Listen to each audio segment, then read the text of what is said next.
Nargiza kelin bo'lib tushgandan buyon qaynonasini kulib turgan chehrasini ko'rmadi. Nimadandir ko'ngli to'lmay yotgandek yuradi. Oxiri Nargiza ovsinidan so'radi. Nima qilsa oyisi xursand bo'lishini, balki bajarayotgan kelinlik vazifalaridan ko'ngli to'lmayaptimikan? Qanday qilib ko'ngliga yo'l topish sirlarini aytishini iltimos qildi. Ovsini Nargizani eshitsa xafa bo'ladi deb o'ylamadi. Darrov so'z nimadaligini aytdi qo'ydi. Nargiza ovsinini tinglar ekan, ustidan muzdek suv quyib yuborilgandek his qildi. Ovsinini aytishi bo'yicha qaynonasi o'g'li Nargizaga uylanishiga qarshi bo'lgan.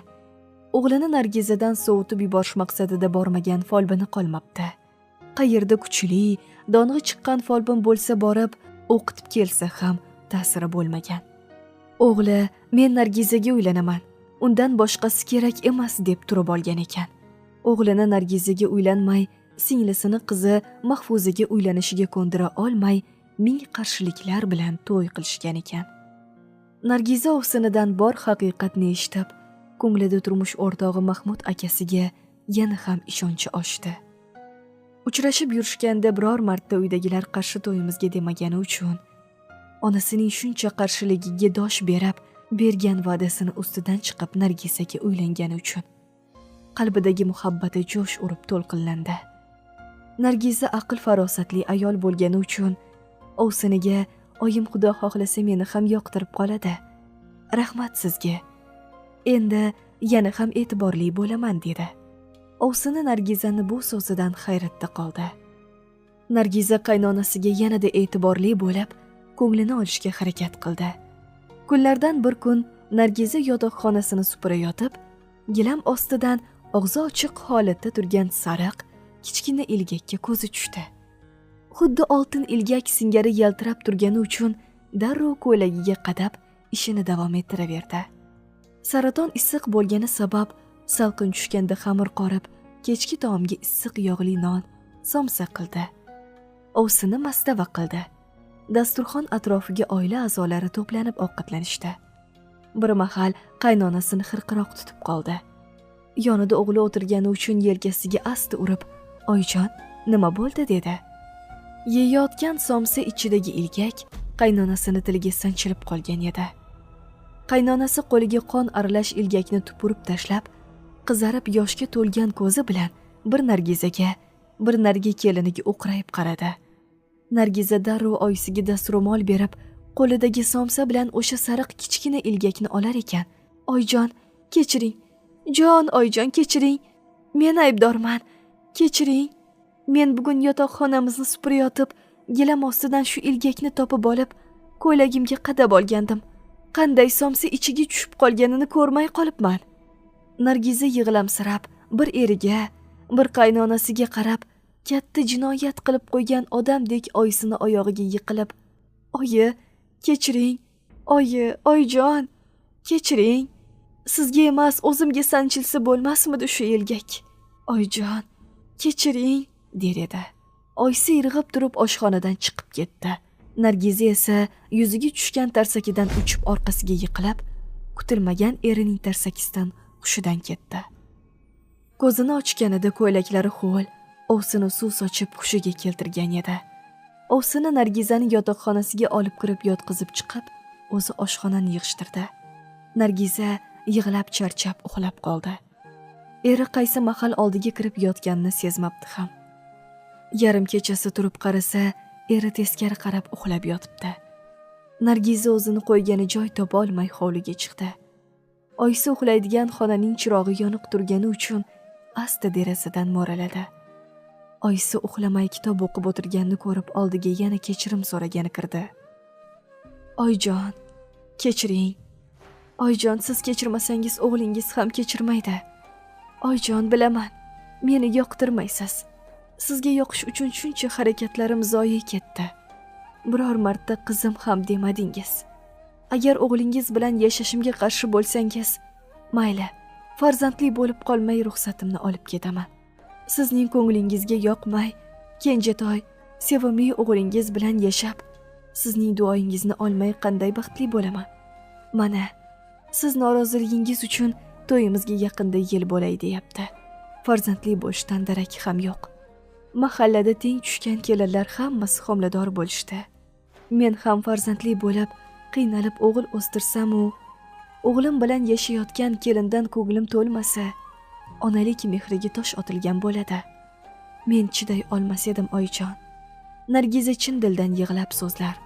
Ko'z yoshlari nurli yuzini yuvib, shunday xokisor bo'lib kechirim so'rar ediki, toshbag'ir inson ham erib ketadigan darajada muloyim ovozi bilan oyisi oldiga o'tirib qo'llarini silardi. Oyijon, bir og'iz kechirdim deng. Ertaga uyimga ketaman. Meni kechiring. Qaytar dunyo. Men sizga yoqmasam, keyinchalik menga ham kelinim yoqmasligi mumkin. Sizning noroziligingiz yuzingizdan ham bilinib turadi. Ko'nglingizga yo'l topa olmagan keliningizni kechiring. Oyijon, sizga sanchilgan ilgakni ham javobi bor. Bir kun Alloh jazoyimni beradi. Gunohkorman, kechiring. Kechirmasangiz qaytar dunyo. Oyijon, kechiring. Oyisi esa Nargizani so'zidan yum-yum yig'lar.